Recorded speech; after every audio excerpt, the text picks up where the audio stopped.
Good morning, good evening, good afternoon, wherever you are. Welcome to Dumb SEO Questions, episode 218. Each week we meet here to answer the questions asked on the SEO Questions community on Google+, on our Facebook page, Dumb SEO Questions, and also on Twitter, Dumb SEO QS. With us today, we have David Rosam, the oldest man in SEO. David has been an SEO in the south of England for hundreds of years. And the Ice Age is coming back today, so I remember the previous one. David can be found at writingforseo.org. Masataki Wasa is webmaster of wasaweb.net. He's also a Google top contributor on the AdSense community. And you can find Masataki at wasaweb.net, wasaweb.net. And Masataki is located in Wimbledon, in the frozen reaches of the Thames there somewhere. Senior SEO manager of Zendesk in the USA, zendesk.com. Micah Fisher-Kirshner is also a regular on the SEO public speaking circuit. And Tim Capper. Tim is a conversion rate optimization specialist. He's proud to call himself an SEO. You can find him at onlineownership.com or also on the Google My Business community, where he is a Google top contributor. All right, I always forget to do this. I'll try and remember tonight. I've clicked the button. We'll go forward. It's a question titled Google Local Footprint from Stefan Ledeek. Stefan said, "Hi guys, I heard the other day that Google looks intensively at a local footprint when building and developing pages and profiles. Is that true?" No. An SEO agency recommended that you should work with proxies. Is that true? No. I'm a digital nomad and I fund my travel with SEO work. Up to now, I haven't had any problems with offshore IPs, but Google changes all the time and I would like to be up to date.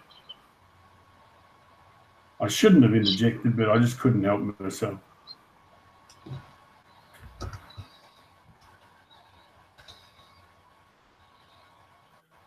Can't someone shoot me down? Someone back me up.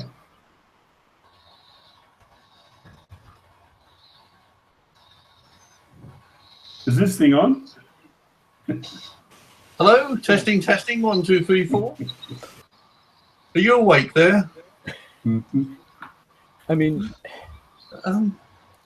the situation's not 100% clear. You know, it's not as if he's running a local business and he's asking whether he should have local citations. That's not the case.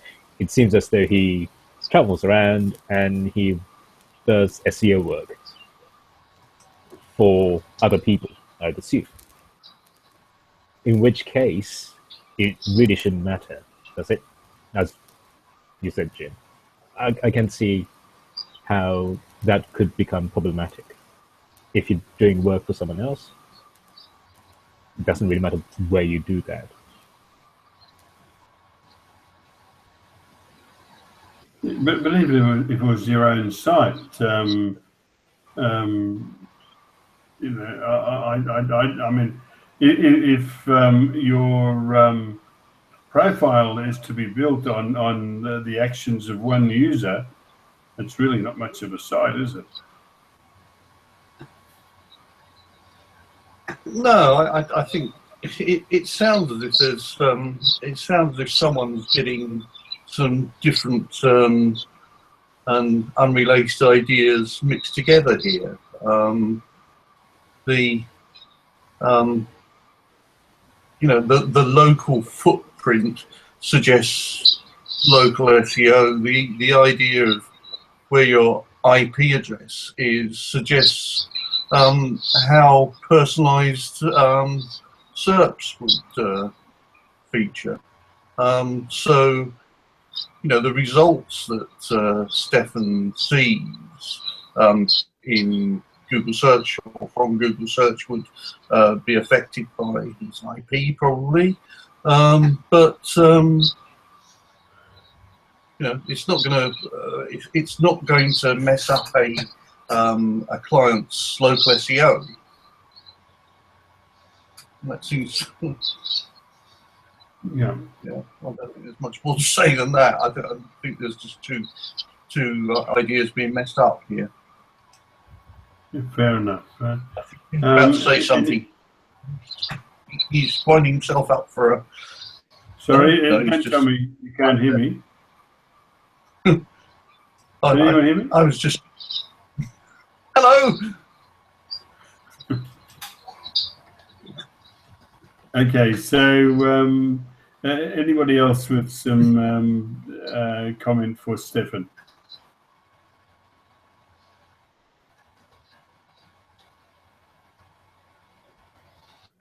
No? Okay. Stefan, that comments from David and myself. Really, I probably should have kept my mouth shut. Anyway, thank you. Here's another one. This one from Carl Harvey.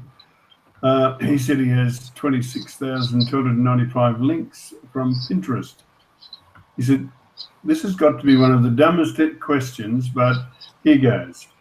According to the Google Search Console, I have 29,101 links to my site, of which 26,295 are from Pinterest, going to 357 pages on my site. Is that a good thing, or does Google see that as spammy?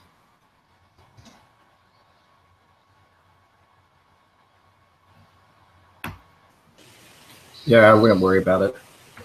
Google oftentimes as well will note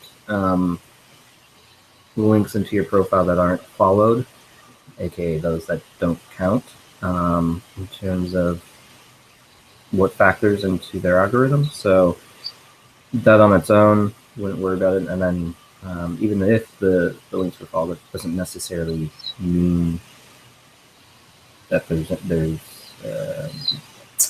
anything of value there. So yeah, I wouldn't worry about it unless you've been doing something on your own. Yeah, I think only in extreme situations would I be worried about it, and I highly doubt that's going to be the case. Excellent, thank you, Micah. And I think Pinterest links are no follow. I think all of them are coming up in Pinterest. So in that sense, it really doesn't count.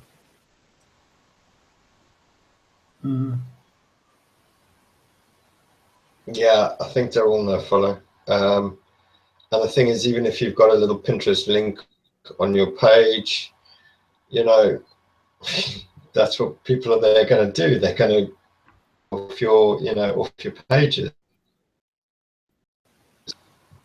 I think the interesting question is what Dave Elliott raised, in the sense that it does seem very lopsided. You're doing something, if it's not sort of engineered and manufactured, then you're doing something. You're doing something well. That you've got so many images and links shared on Pinterest, but yet just on Pinterest,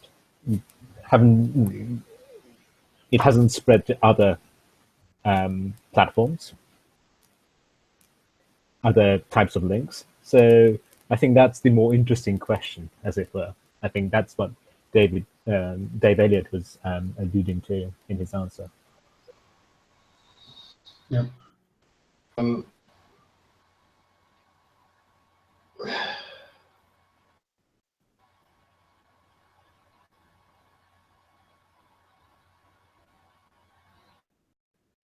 We got one sigh out of Tim Capper, and then it just went. Yeah, I'm just, because Pinterest was around way before Instagram. If they've got a sharing thing, or if they've got the little Pinterest icon on their page anyway, people know that whatever their specific built up on Pinterest anyway, which gets a lot of reshares. Who knows?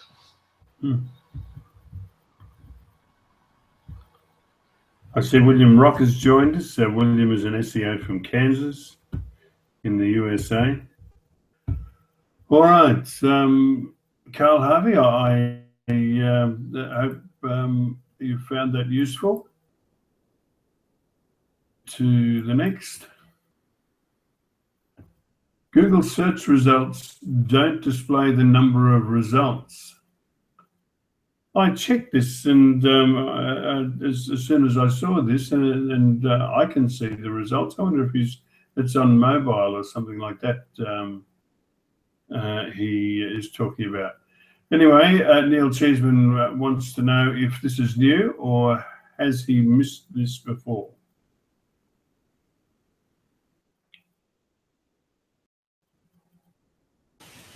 I haven't seen this before, but often Google will run tests, and so they're probably just seeing what the value of having that there anymore might be.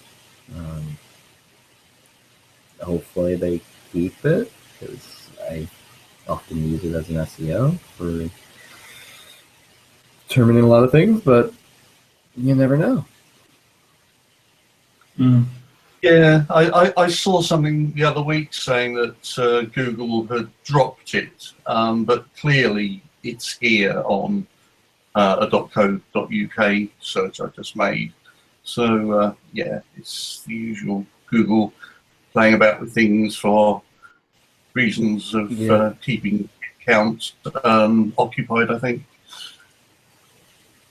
Yeah, well, I mean, in these days of personalised search, maybe they just display the results for really old people.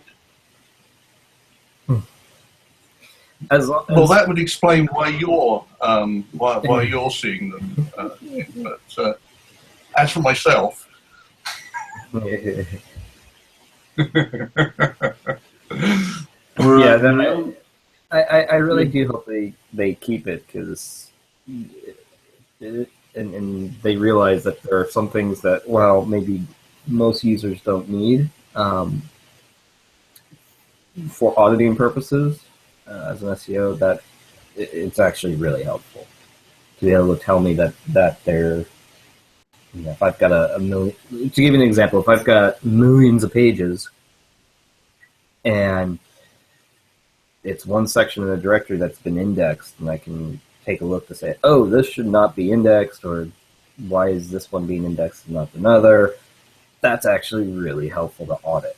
And while maybe it's possible users don't need it, helping a website get better, it's one of the key ways to quickly find if there's an issue. So I really do hope they don't actually get rid of that. It always makes me wonder why they put that number of the number of search results returned, but they never ever return them all. No, they used to. That was before Google had its supplementary index. Yeah. But yeah, and you used to be able to find out the number, and now you have to click all the way to the end. And it's not that very accurate at the higher levels because it's aggregated up. And yeah, there's a lot of, over time, it's just kind of been reduced, but it's still useful from an audit purpose. And I'd rather them keep it than remove it. Yeah. All right. Next one is more of an opinion than a question, so we'll pass on that as we normally do.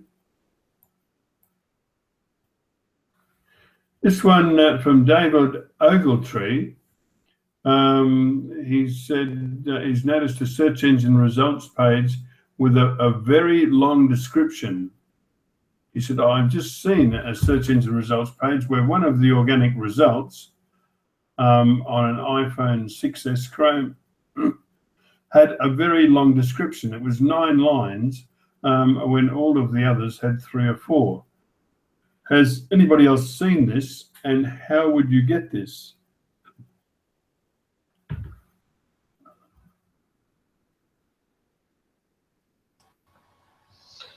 So this is like, they've been around for a while. This is like when you're providing better information, but not brilliant enough to have a rich featured little snippet. So they provide a couple of lines extra. Yeah, I mean, I've seen them on mine occasionally on different things. I can't remember what the official blurb on it was, though.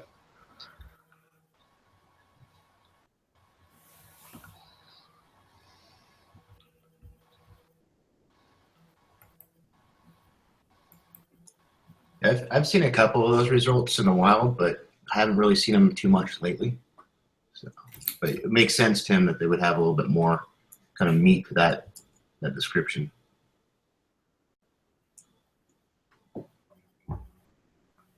All right. Anybody else?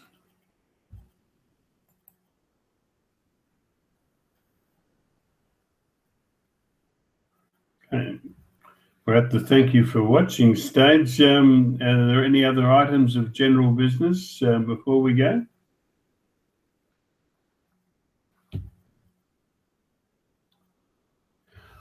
Okay, well, this is sort of a bit sad, isn't it? We get to a point, just get started, and we're finished. It's sort of like coitus interruptus. Anyway, let me see. We don't have a viewer, but I'm sure people will be looking at this later, and we thank you for that. Your interest in what we do makes what we do worthwhile. Remember that you can post your questions at these places, and we'll answer them on the SEO Questions community on Google+, on Dumb SEO Questions on Facebook, and Dumb SEO QS on Twitter. We'll be back at the same time next week to do it all again. But for now, it's